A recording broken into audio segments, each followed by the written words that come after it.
TheDVDGrouch, and this is Video Shakedown. October is upon us, and Halloween is just around the corner, so I think it's only right I shake down a horror movie. You know, something creepy, something scary, something with monsters, or ghouls. Yeah, ghouls are totally where it's at. And with that, I give you When Good Ghouls Go Bad.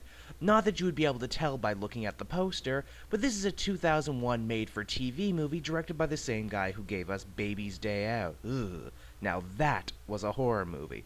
It's also based on a work by L.R. Stein, the man behind the Goosebumps books. Come to think of it, the only thing you can tell from this poster is that Doc Brown's head is going to be in it at some point. So without further ado, let's jump right on in. The film starts rather abruptly as we're introduced to the movie's protagonist, Danny Walker, played by Joe Peachler, that kid you may or may not remember from the Beethoven sequels, and who, in my research, I discovered has actually been missing since 2006. Strange, right? Danny's family has just moved to the small town of Walker Falls, and as he goes around the house decorating for Halloween, we see a local cop have a very strange reaction.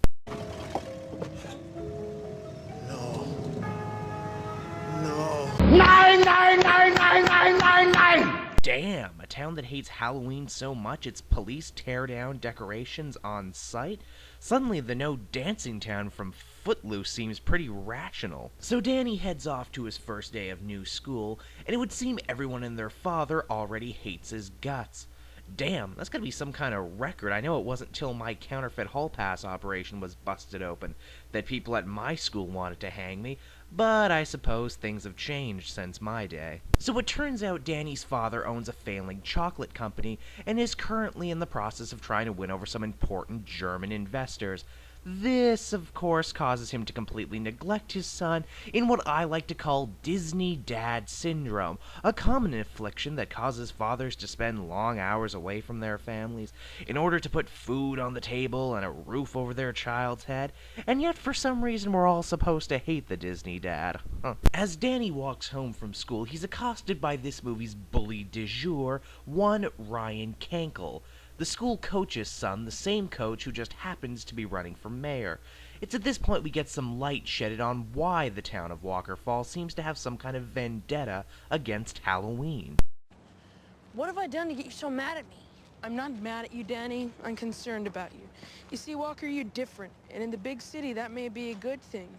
But here in Walker Falls, being different can get you hurt or worse.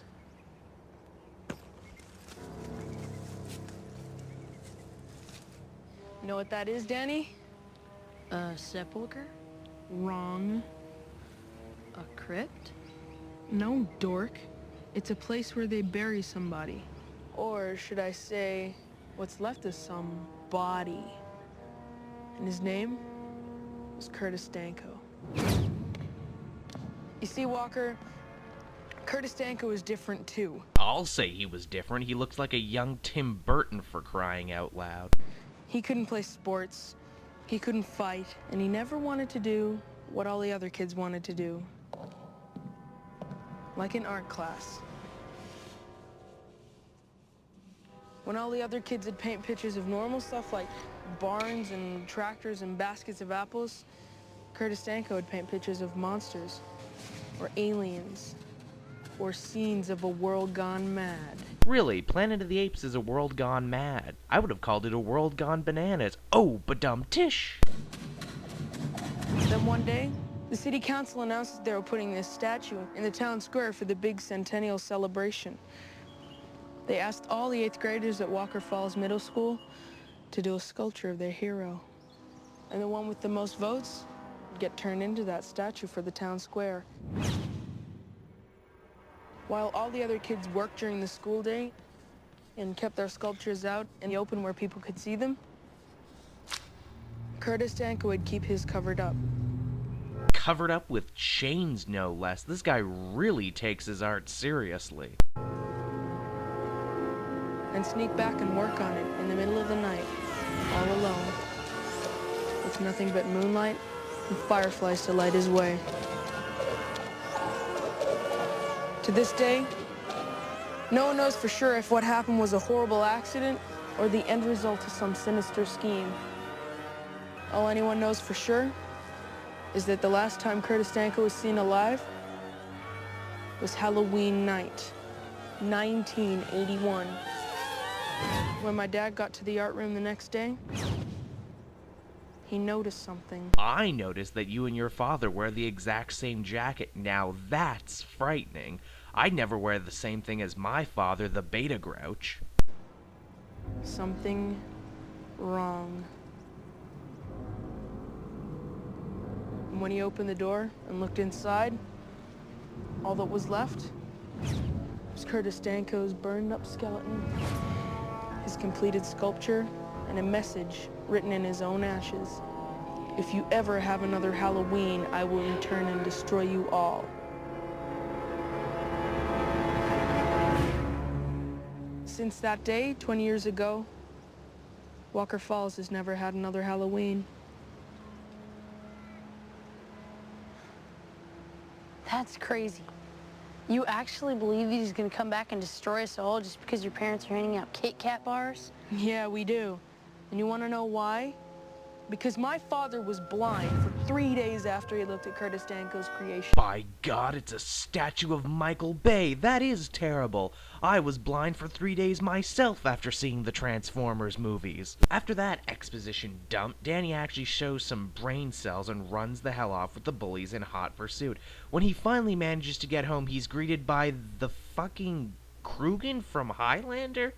Nah, it's just Christopher Lloyd.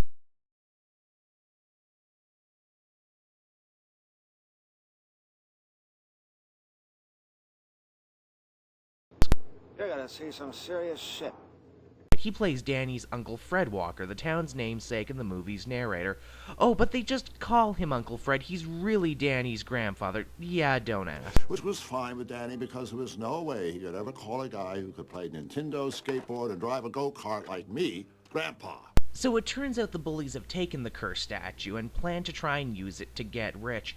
Now, to be honest, this plotline doesn't really go anywhere, but you gotta give it to these kids for forward thinking and ingenuity. I know when I was their age, I was perfectly content just with stealing kids' milk money. This shows some real forward thought, and I can respect that in today's young, enterprising criminal. Later, at a town hall meeting, Danny's father attempts to drum up support for the old chocolate factory. He plans to do this by having his German investors visit the town on October 31st for, as he puts it, a Halloween spooktacular. He ends up clearing the room like Charlie Sheen at a brothel. No, folks, don't go. It's fun. It's Halloween. Later the same night, Danny's father berates Uncle Fred over his unwillingness to help him or the town get over their Halloween taboo. It's also revealed that Uncle Fred is feeling guilty over the fact that he built the killing that Curtis Danko died in, and that this guilt has caused him to become the eccentric recluse he is. All in all, this is a pretty effective scene and much deeper than I would have expected from a movie like this. The next day, the townspeople are out in force, angry over the fact that despite their pleas, the walkers have Halloween decorations up. Only the walkers never put any decorations up, or stacked a bunch of CGI pumpkins in the town square for that matter. Pumpkins that end up coming loose and crushing Uncle Fred to death. Wow, death by pumpkins. Someone better call the Green Goblin, his axe getting ripped off. After the funeral, we're introduced to Dana, Danny's morbid cheerleader love interest. I mean, the dying part is sad and probably scary, just because you can't do anything about it. What comes next? It's like a miracle in reverse. The cells breaking down, the flesh disintegrating. Everything dissolving away, returning to the earth from which it all came. Till all that's left is the memory of the space you once filled in someone's heart.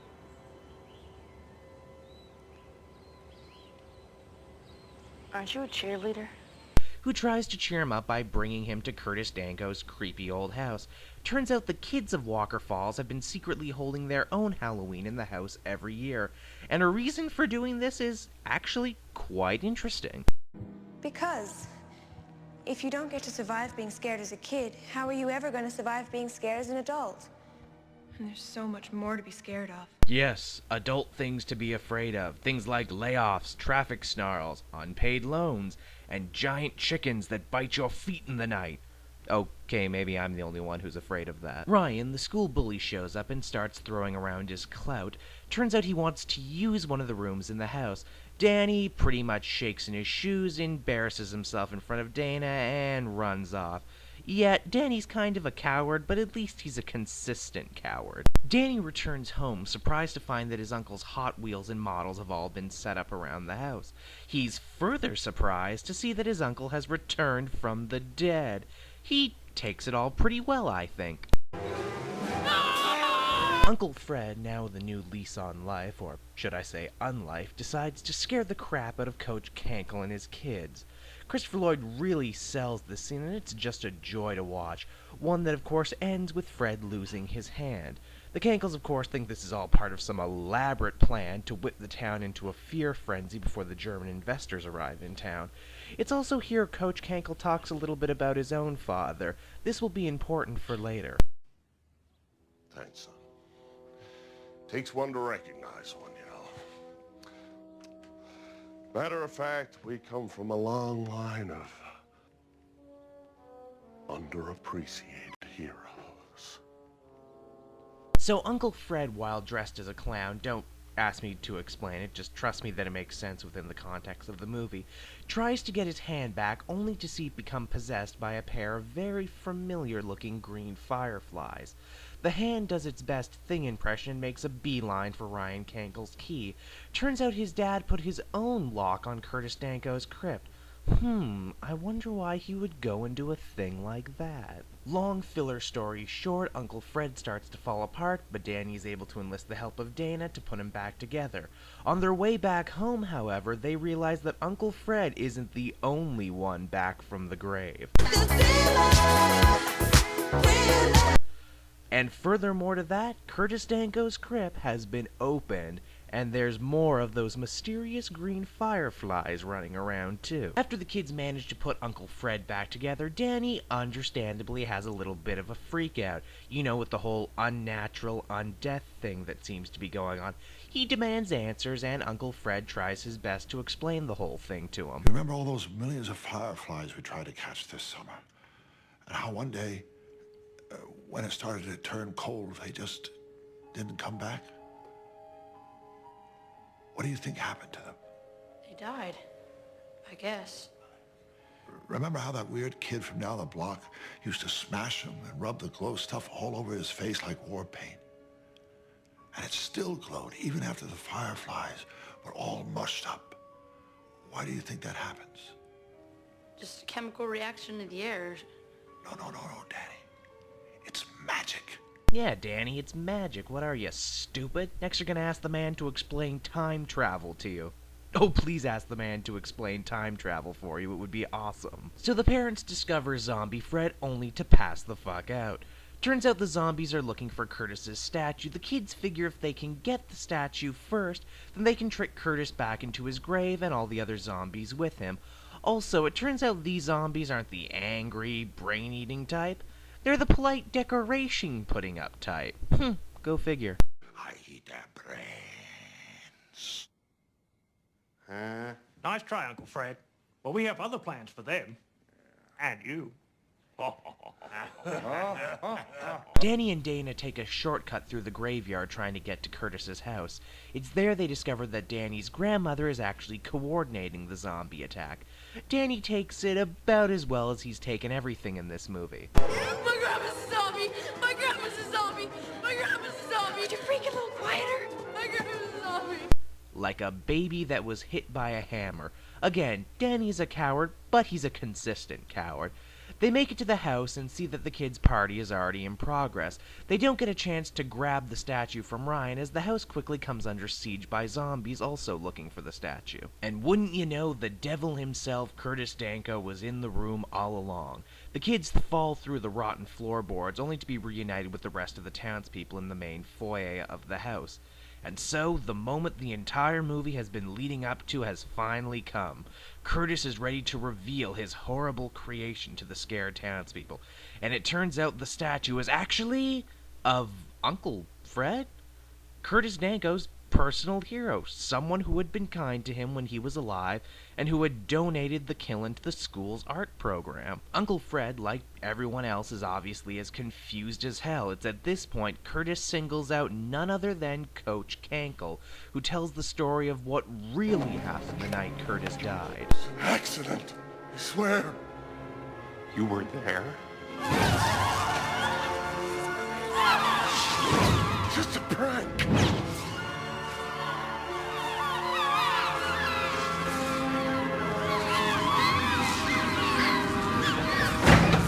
You're just trying to scare him.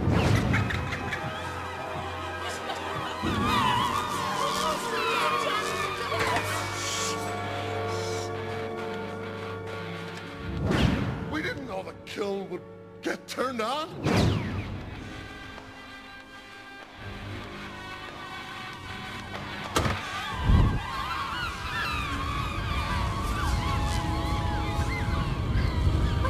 You saw the statue when you went in the kiln the next day.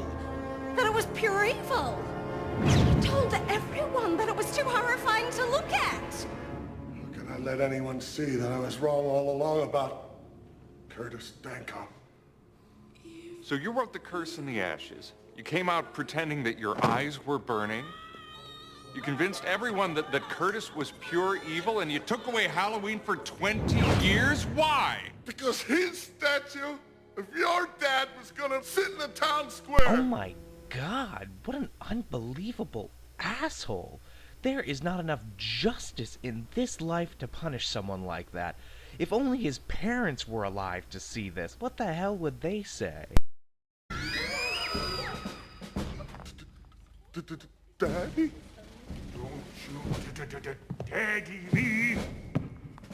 So Uncle Fred thanks Curtis, and he and the other legions of undead depart, but not before a loving reunion for Uncle Fred and the Walker family.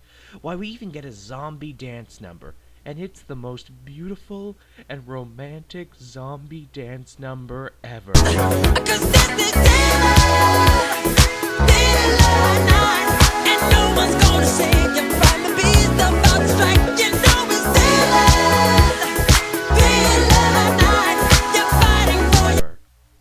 Okay, second most, but pretty close.